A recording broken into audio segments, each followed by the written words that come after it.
My earliest memories of gambling aren't of me gambling. They're my father.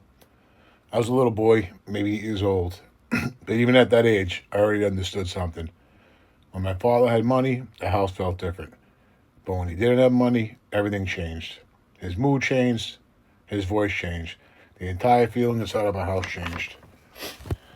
I didn't know what the word anxiety was. I didn't know what fear was supposed to feel like. I just knew I was always watching his face, listening to the tone of his voice, trying to figure out what kind of night it was going to be. Did he have money? Did he lose it? Was he angry?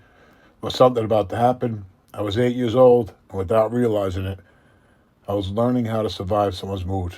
My father never hit my mother, and he never hit my sisters. For that, I thank God. But with me, it was different. I was beaten, and quite often. Outside of our home, my father fought people in the street his entire life.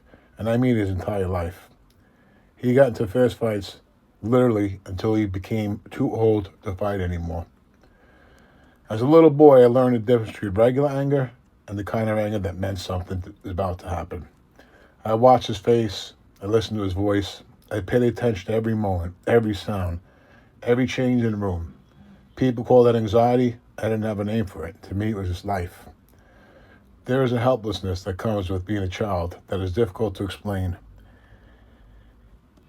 You can't leave. You can't get in a car and drive away. You can't find another place to live. Your entire world is the house that you're standing in. And the adults around you, they control that world. I couldn't fight my father. I couldn't change him. I couldn't stop him from gambling. And I couldn't get him the money he needed. All I can do was try not to make things worse. Looking back now, I think that's where a lot of my anxiety began. Long before I understood anxiety, long before I understood trauma, long before I understood addiction, my body already learned something in my mind was too young to understand. Always be ready, because something can happen at any moment. I had a paper route when I was a kid. I was around 8 years old. I would deliver newspapers in the neighborhood. I was just a kid trying to make some money. But sometimes my father would take the money. That money was the money I needed to buy the papers, so I could not keep the paper route going. There were times I couldn't even buy the papers, but that wasn't the only thing. My father would do all kinds of things with checks. He would call stores and restaurants. He would give them some kind of story that he was out of town, that his car broke down, that his family just needed some money. Somehow or another, they would agree. Then he would send me there with a check. I'd go inside. I was about 8 years old, literally, walking into businesses, cashing checks, and bringing the money back to my father. I didn't question it. What was I supposed to do? He was my father. And when we didn't have money, the house could become hostile. So I accepted it. I learned to live with it. There was so much about my childhood that I didn't understand until I became an adult. Things that felt normal to me then, I now know were not normal.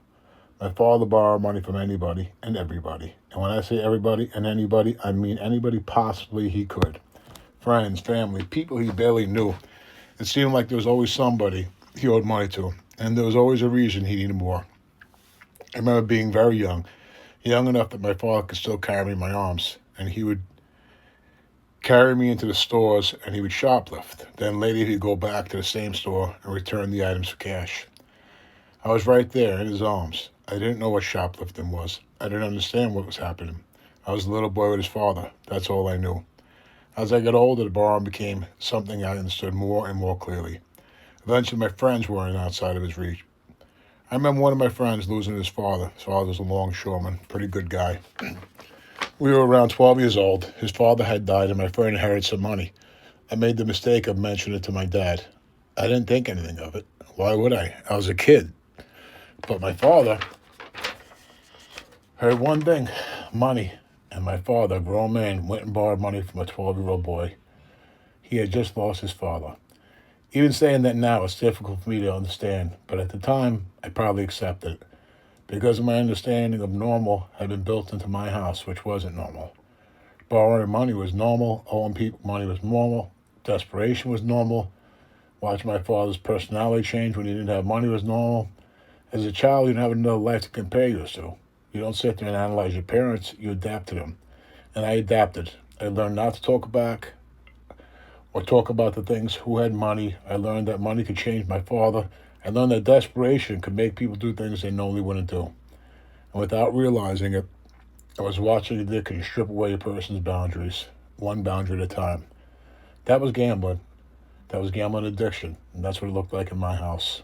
It didn't look like bright casino lights. It didn't look like free drinks. It didn't look like somebody smiling at a slot machine. It looked like desperation.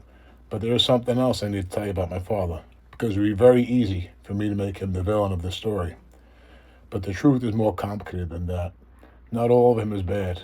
I remember traveling with my father to a racetrack in New Jersey. It was a daytime track. And at that time, he had won some money. So he says, I don't know if maybe we can go and do a double header. That's what he would call it. We would go to day and night racing. So we went to the Meadowlands later on that night, and he wound up losing all his money. And on the way home, he started talking to me, and he started crying. And he said, don't be like me. Don't ever be like me. As a child, I didn't completely understand what he was trying to tell me, but I understand now. Somewhere inside my father, there was a man who knew.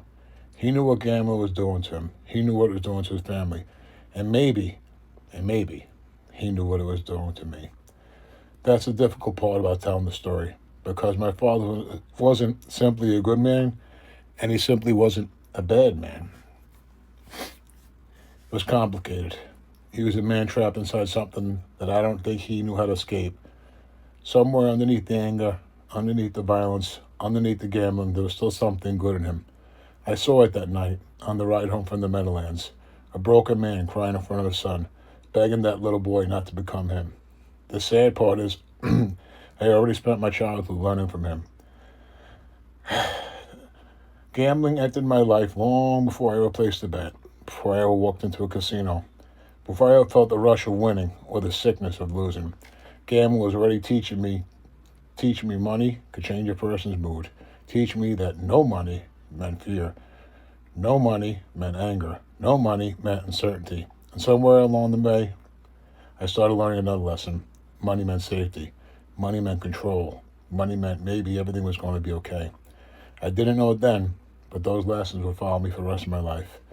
My name doesn't matter because there are thousands of people living the same version or similar version of the story I'm telling you right now. Maybe you're the gambler. Maybe you're married to one. Maybe you're the father of one. Maybe your mother was one. Or maybe you're just a little kid sitting in the house, listening to the tone of someone's voice, trying to figure out what kind of night it's going to be. If that's you, I understand, because I was that kid. This is beyond the bet. The bet is only part of the story, and this is just beginning.